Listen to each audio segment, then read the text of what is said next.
Spotify and we've got a new band. I'm really excited. They're all the way from Australia, and I have never interviewed a band from Australia. I've never been to Australia. I would love to go. This is Theo from Ekosa. Thank you so much for coming by. Thank you so much, Steph, for having me. So thank God to the internet. You can just scroll and I can find someone halfway around the world. Do you own a kangaroo? Do you have a koala? No, I don't own one, but sometimes I ride it to work. They're just out in the street, so you can jump on one and Can you shoot off to Uber work if you one? You can need. Uber. Yeah, that'd be cool. Uber So Kanga. have you guys ever come and toured in the US, or do you want to come over No, here? no, we haven't. We want to. We've got aspirations to tour the US, but never have, not yet. Well, you guys have to. You've got to come over here. There's a lot of rock and roll, as you There's know. a lot of rock and roll, and this is the first step. We've never done a podcast with anyone from America before, so things like this is the sort of stuff that we want to start doing more and more to start breaking into the scene in the US. Oh, wait. Well, thanks. I left radio and I just started this podcast a month ago. So this is a brand new podcast that I just started, but I'm having a lot of fun. It's easier to click a button and join people than meet them. So I love it. So tell us about your band and like when it started, what it sounds like, everything about it. So our band started quite a long time ago, really, but we were pretty young then, around 2015 or so. A few of us went to high school together. We all loved metal. We all started playing, and then you all try to up each other with skills. So over time, we formed a band. We did an EP in 2017, and then it wasn't until about 2020, probably like around COVID days and whatnot, everyone starts buckling down. And we started really taking it seriously. Well, let's write some killer songs. Let's actually do this properly. So we started writing, and that's how we came about our first album, Eye for Eye. And we recorded that locally with a local producer called Jack Hartley, absolute legend Jack Hartley is. And we kind of transformed our sound from pretty raw sort of metal influenced by progressive metal to like more death metal. We brought in the didgeridoo, which kind of brought that Aussie sort of theme to metal a little bit more, and really went gung ho on the prog aspects, and that kind of formed our sound. We kept smashing that out until we just started recording our next album. Now I was in the studio yesterday, back with Jack Hartley. Recording our next Nice. album, which When is that coming out, or do we have a date yet, or when it'll be done?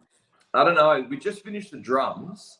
So drums are done, but it's a bit of a process. We're hoping that it will be released at the end of the year, but we don't want to rush it as well. We really want to take it slow, form the right connections, send it to the right people, make sure that it's as good as possible, and not rush it. Because we've rushed it. I think Eye for Eye, we rushed that a little bit. We're like, quick, let's just get this out there, which is great. You got to send it out to Century Media Records, Fearless Records.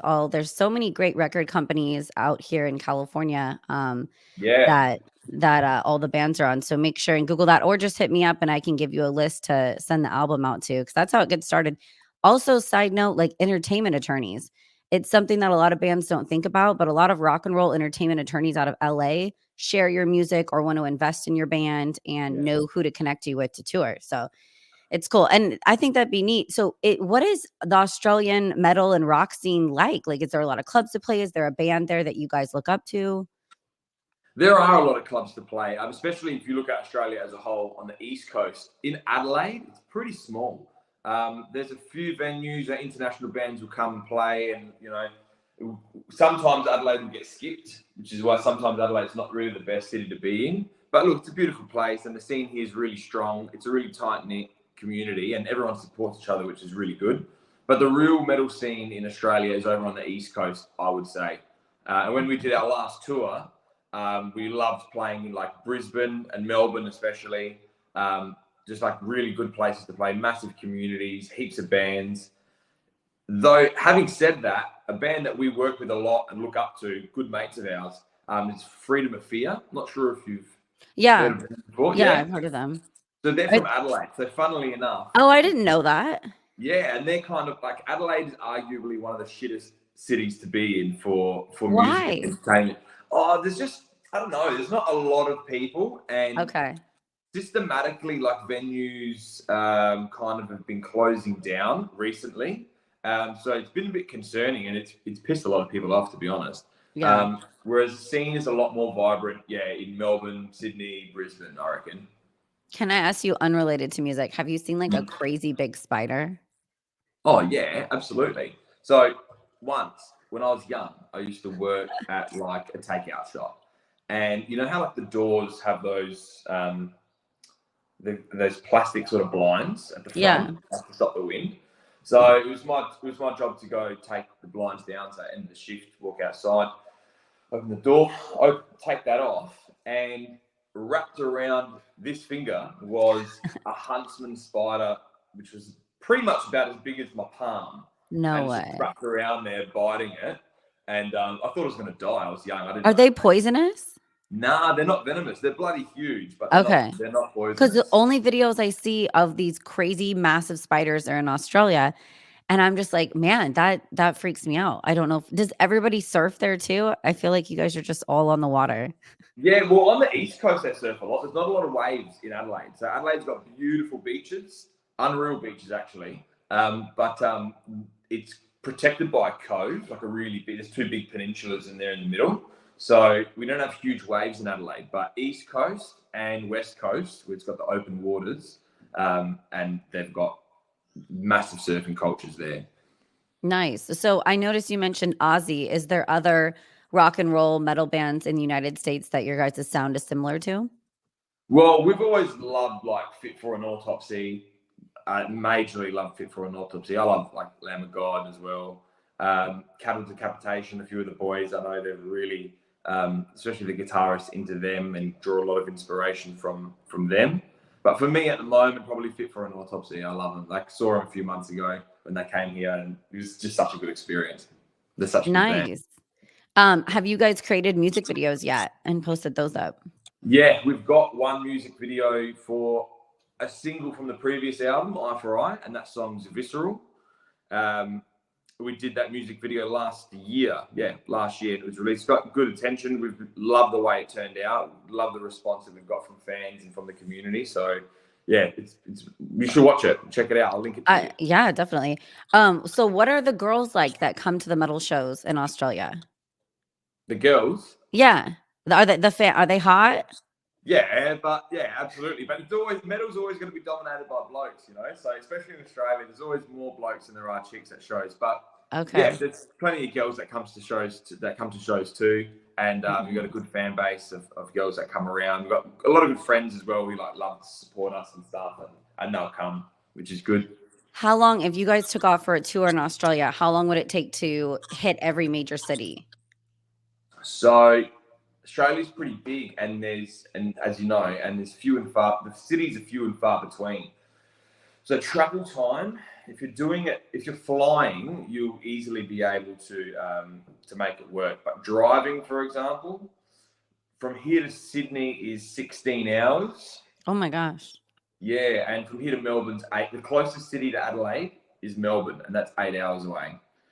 So So you'd you're really, talking months to kind of tour all of Australia. If you guys had a yeah, van and you did absolutely. like, I think the best way to do it would be to play every weekend in a certain city, and then spend that week traveling, maybe playing some small town shows in between, if you can hook them up, and hitting those weekend dates and doing it over a month. I reckon a month would be good, but yeah, 2 months would be incredible. Yeah. yeah. So how did you guys all meet in the band? How did everyone come together? Well, myself and the guitarist Stephen, we've known each other since we were 4 or 5 years old. So Oh, we've wow. been lifelong buddies, which is really nice. And I went to high school with the other guitarist, Michael.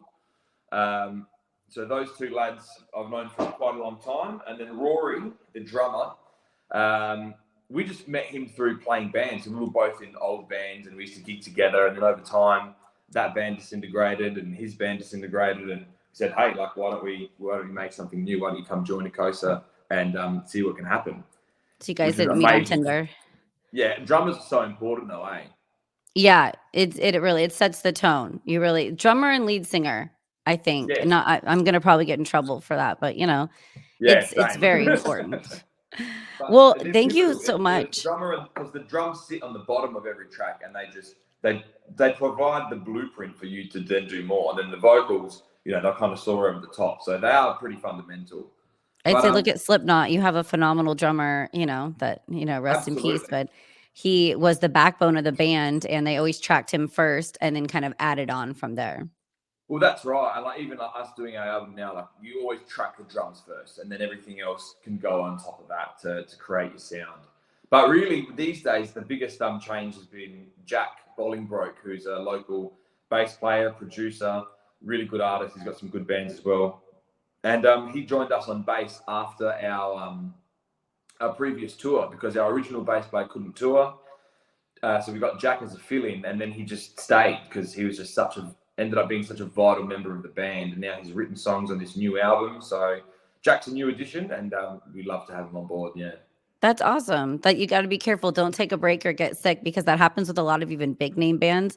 They hire a gun from another band and steal them, and then they like them so much. So you got to show up, man, or you might get replaced or upgraded in a good way. Yeah, well, absolutely. Yeah, it's also like with music. Like I know we've all got like other jobs, families, and whatnot, but it's still really, even though it is in some ways a hobby, it's still it's a professional. I'm glad it worked out and you guys got to stop by. Thank you. I'm gonna post this up pretty soon and I will tag the crap out of you guys for everyone to find you. Thank you so much, Steph. I appreciate it so much. Oh, no problem. Rock on in Australia and the Outback. You too over there in Sacramento. Thanks so much. Thank you. Cheers.